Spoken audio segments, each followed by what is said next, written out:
Assalamualaikum warahmatullahi wabarakatuh. Perkenalkan, saya Akmal Mauludi dengan NIM 10322111052. Video ini dibuat untuk memenuhi tugas ujian tengah semester mata kuliah ventilasi tambang yang diampu oleh Ibu Delita Ega Andini STMT. Baik, pada kesempatan kali ini saya akan mempresentasikan terkait dengan jaringan ventilasi tambang bawah tanah ya, studi kasus di PT Nusa Alam Lestari.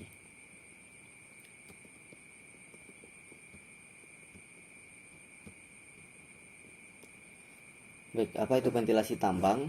Ya, ventilasi tambang itu adalah suatu usaha pengendalian terhadap pergerakan udara atau aliran udara tambang yang masuk. Adapun tujuan utama dari ventilasi tambang ini yaitu yang pertama untuk menyediakan udara segar, terus untuk mengalirkan serta membagi udara segar tersebut ke dalam tambang, dan tujuan selanjutnya yaitu untuk menciptakan kondisi kerja yang aman dan nyaman bagi para pekerja.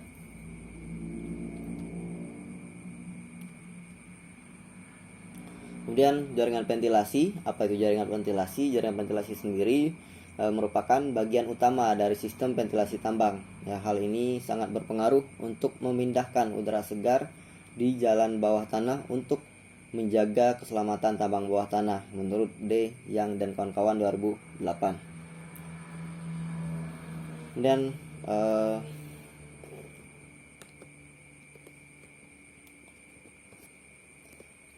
Kemudian kita masuk ke sistem ventilasi. Sistem ventilasi itu sendiri terbagi menjadi dua jenis. Ya. Pada tambang bawah tanah itu terbagi dua jenis, yaitu ventilasi alami dan juga ventilasi mekanis. Berikut dengan penjelasannya.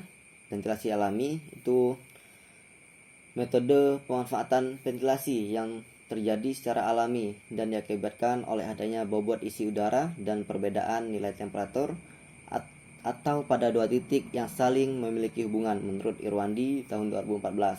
Nah, di sini adalah gambar dari sistem ventilasi alami. Kita bisa perhatikan sama-sama bagaimana ventilasi alami itu dibuat.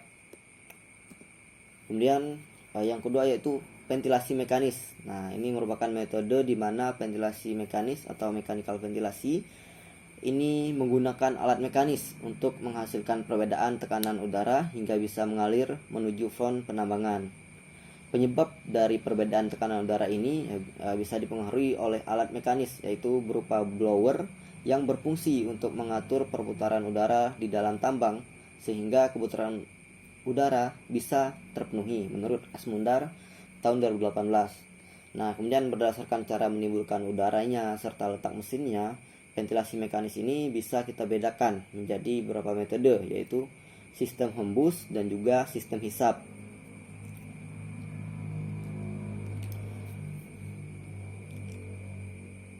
Untuk sistem hembus sendiri atau forcing atau blower system ini, ya, sistem ini merupakan sistem ventilasi dengan menghembuskan udara bertekanan tinggi ke dalam front kerja dengan memanfaatkan saluran atau duct dari bahan plastik ataupun yang lain sebagainya. Kemudian sistem selanjutnya itu sistem hisap atau exhaust system. Nah, sistem ini adalah sistem ventilasi yang bekerja dengan menyerap udara pada front penambangan sehingga tekanannya berkurang dan mendorong adanya sirkulasi udara. Nah, di sistem ventilasi juga terdapat yang namanya kipas ataupun fan. Nah, kipas ini sendiri yaitu mesin yang berputar sehingga udara mengalir terus-menerus pada suatu tekanan dan menyalurkannya pada tekanan yang lebih tinggi. Nah, adapun jenis-jenis kipas itu yaitu yang pertama ada kipas aksial atau axial fan. Nah, dia memiliki penampang seperti tabung atau bisa saja pipih, di mana blade terletak di bagian dalam rongga tersebut dan akan berputar memanfaatkan energi listrik. Adanya tabung membantu flat dalam mengumpulkan tekanan sehingga udara bisa sampai ke front penambangan. Nah, ini kita bisa melihat gambar dari kipas aksial. Ini ya, kita bisa lihat bersama-sama bagaimana kipas aksial itu sendiri. Kemudian yang selanjutnya yaitu kipas sentrifugal atau centrifugal fan. Nah, ini merupakan jenis fan ya yang bentuknya seperti keong, di mana impellernya berbentuk tabung. Ini bisa berputar ya, sehingga menimbulkan tekanan yang mengakibatkan udara keluar dari sisi suatu lubang dan masuk ke lubang lainnya. Nah ini tadi yang saya bilang, bentuknya seperti keong, dia berputar mengalirkan udara. Nah, selanjutnya kita masuk ke studi kasus di PT Nusa Alam Lestari ya. Di PT Nusa Alam Lestari ini sistem ventilasi aktualnya ya, mereka menggunakan satu blower utama dan juga menggunakan dua blower bantu. Kapasitas embus dari blower utama itu sendiri yaitu 10,4 meter per second. Nah, di sistem ventilasi di PT Nusa Alam Lestari ini terdapat masalah ya. Yang pertama, kapasitas udara yang masuk tidak cukup ataupun kurang dari yang seharusnya.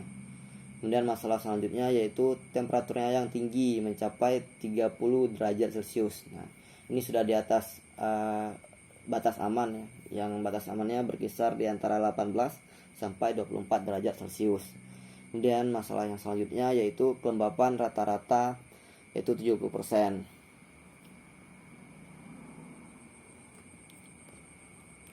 Nah, bagaimana simulasi dan perbaikan ventilasi di PT Nusa Alam Lestari ini akan saya jelaskan.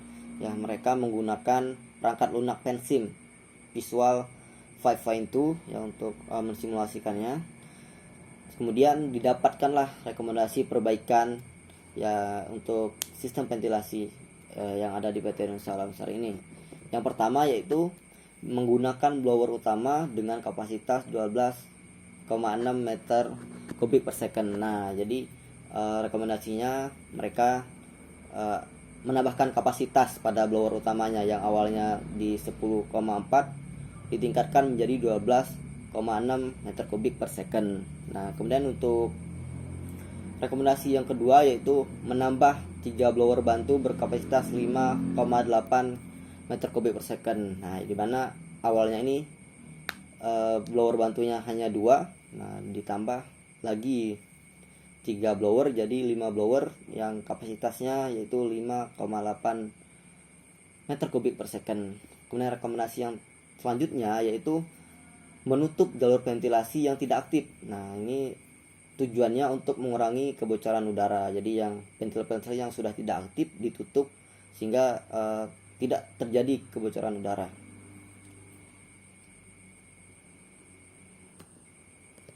Nah, peralatan apa saja sih yang digunakan di PT Nusa Alam Lestari ini?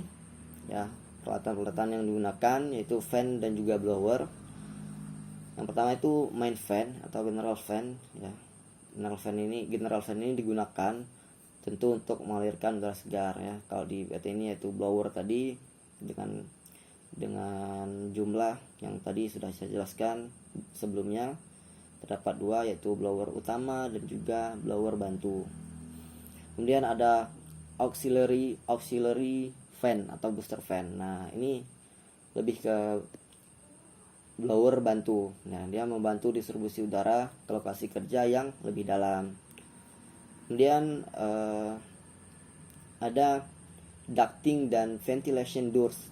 Nah, ini dia memastikan ducting ini ya semacam pipa, dia menyalurkan udara di mana memastikan aliran udara itu masuk sesuai dengan jalur yang telah direncanakan sebelumnya. Kemudian untuk pintu ventilasi digunakan untuk mengontrol arah dari aliran udara itu sendiri. Kemudian selanjutnya itu ada gas detektor dan monitoring system. Gas detektor ini digunakan untuk mengukur konsentrasi gas berbahaya, misalnya karbon monoksida, metana, sulfida, dan lain sebagainya macamnya. Ya, selanjutnya yaitu sensor otomatis. Nah, sensor otomatis ini dia akan hidup untuk memberikan peringatan jika gas-gas yang saya sebutkan tadi melebihi ambang batas. Tuh. Kemudian dari hasil dari yang telah saya sampaikan tadi, ya, didapatkan kesimpulan di PT Nusa Alam Lestari ini sistem ventilasi aktualnya yaitu menggunakan sistem hembus ataupun forcing. Nah, tetapi kinerja blowernya sendiri belum optimal, ya, karena tadi kurang mengalirkan udara bersih ke dalam tambangnya. Dan didapatkanlah rekomendasi yang sudah saya jelaskan di awalnya untuk menambah kapasitas dan juga menambah jumlah blower bantunya. Ya, mungkin cukup sekian presentasi dari saya mengenai jaringan ventilasi tambang bawah tanah di PT Nusa Alam Lestari. Mohon maaf jika ada salah kata ataupun kekurangan. Pada Allah saya mohon ampun. Wabillahi taufiq wal hidayah. Wassalamualaikum warahmatullahi wabarakatuh.